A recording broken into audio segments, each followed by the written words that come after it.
2:52 a.m. The Sea of Azov lay unnervingly calm before the storm.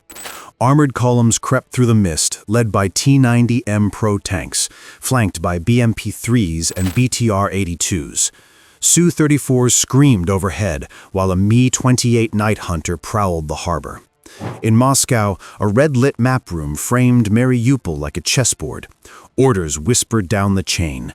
Take the city, secure the corridor to Crimea. Inside the streets, Brigade 36, AOV detachments and special police stacked obstacles and emplaced TM-62 mines, bracing for a siege that would test every inch of their resolve.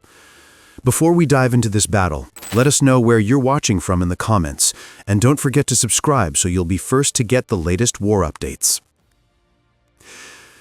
The calm over Mariupol vanished as the first rockets screamed from the horizon. BM-21 Grad and BM-30 Smerch batteries unleashed salvos that shredded the morning fog, striking the city's industrial heart. In moments, the skyline became a wall of flame and smoke. Above, Su-34 fighter bombers dropped KAB-500 guided munitions, while two Tu-22 M3 bombers pounded from high altitude over the Sea of Azov. The ground trembled, windows shattered, and the familiar cityscape dissolved into chaos. Ukraine's response was immediate. Two S-3 Akatsiya howitzers and D-30 guns answered from the western bank of the Kalmius River, targeting Russian staging zones. Shells detonated among armored columns, forcing pauses and regroups. Inside the command shelter, radios crackled through layers of static as operators relayed corrections with calm precision. Recon drones mapped impact zones for artillery. Orlan reconnaissance birds fed live data to Russian batteries, while Laika 1000 and other Ukrainian drones slipped between smoke plumes, guiding counter-battery fire with surgical accuracy. The duel between these silent machines dictated every burst of artillery below, invisible chess moves where every misstep meant destruction. On the ground, ATO fighters shifted between ruined apartment blocks, faces blackened by soot.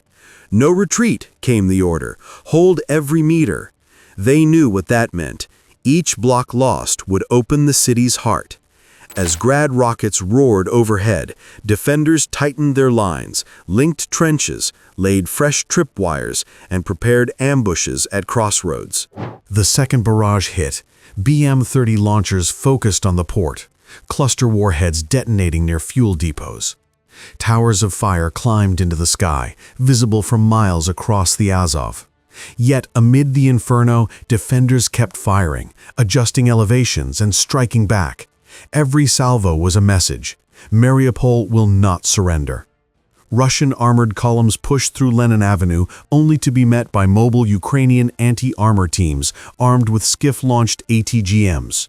From the fifth floor of a shattered building, a single shot streaked across the smoke and struck a T-80BV dead-on, setting it ablaze. The blast echoed through the ruins, the start of brutal street-by-street fighting. Russian infantry advanced behind the armor, AK-12s and RPG-29s in hand, clearing apartment blocks one stairwell at a time. Each hallway became a battlefield.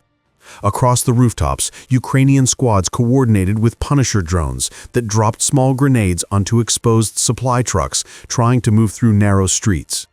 The city roared under a constant barrage, smoke columns rising where homes once stood.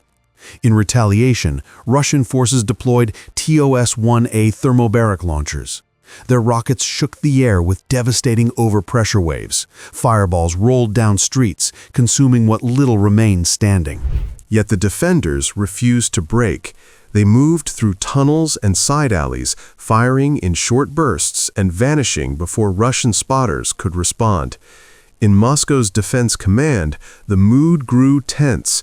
Reports showed enormous ammunition expenditure and stalled progress. Generals huddled around an illuminated map, debating how long the assault could be sustained. But when cameras turned on, the official line remained calm. Mariupol will soon be liberated. The city burned into the night, every block contested, every victory bought with exhaustion. The defenders knew the worst was still ahead. The next phase would decide the fate of Mariupol. Watch the next episode to see how the siege tightens around Azov and how both sides adapt to brutal urban stalemate. Mariupol was now encircled from the east, north, and southwest. Russian artillery hammered industrial zones without pause, while Ka-52 Alligator helicopters fired Vichir anti-armor missiles at entrenched Ukrainian strongpoints. Explosions rolled across the coast like thunder, flattening warehouses and storage yards. Inside the ruins, defenders moved quickly between cover, returning fire with mortars and recoilless rifles before vanishing into smoke. From the Ukrainian side came a surprise counterstrike. A swarm of loitering munitions launched from the outskirts dove on Russian ammunition depots near Volnovakha. One hit a fuel truck, triggering a chain of detonations that painted the horizon crimson. Small but effective, the strike forced attackers to halt and reassess supply routes. Out at sea, the situation grew more dangerous. Russian naval forces deployed Rapucha-class landing ships and Buyan M missile corvettes, firing Caliber cruise missiles at port facilities. Blasts tore open cranes and silos, scattering debris across the docks. Ukraine retaliated with coastal artillery batteries. A-36 Giants and shore guns hidden along the shoreline returned fire at radar traces. Naval drones, Mura V-5 models, darted through the waves and struck a supply vessel, exploding into sprays of flame and smoke. Every counterattack was small, fleeting, but costly to Russian logistics. Convoys were forced to reroute and pull back from exposed approaches. Ukrainian units used brief lulls to reorganize, stock ammunition, and mend communication lines. Above, drones from both sides hovered in tense silence, each fighting to control the skies. The encirclement was complete, but far from stable. Each day the ring tightened. Every night new paths were carved through fire and ruin. Mariupol had become a fortress under siege, alive, defiant, and waiting for the next blow. The Azovstal steelworks became the last heartbeat of Mariupol's resistance, a fortress of steel and fire standing against the impossible. Beneath twisted cranes and smoldering chimneys lay a hidden city, a labyrinth of tunnels plunging 80 feet underground. Originally industrial, the caverns were now repurposed for survival. Thousands of defenders and civilians lived side by side in those depths, lit only by the dim flicker of generator lights. The air was heavy with dust and resolve.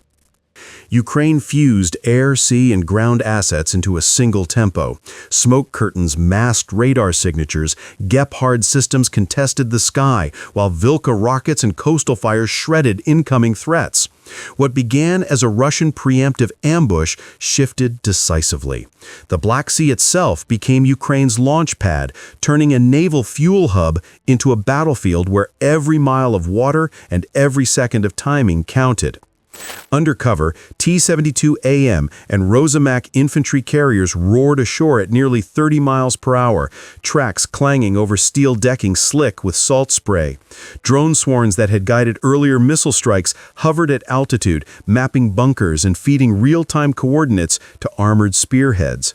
Vehicles moved in tight formations, no more than 50 yards apart, using overlapping fields of fire to deny clear shots. Ahead of the armor, bomb dog robots, four-legged compact machines no bigger than a goat, slipped along service trenches and ducked beneath exposed pipelines. Controlled through encrypted short-range links, they planted shaped charges at key pumping junctions. One by one, the buried arteries that fed the massive naval fuel tanks ruptured with muffled blasts, sending geysers of diesel into the air and turning supply hubs into infernos.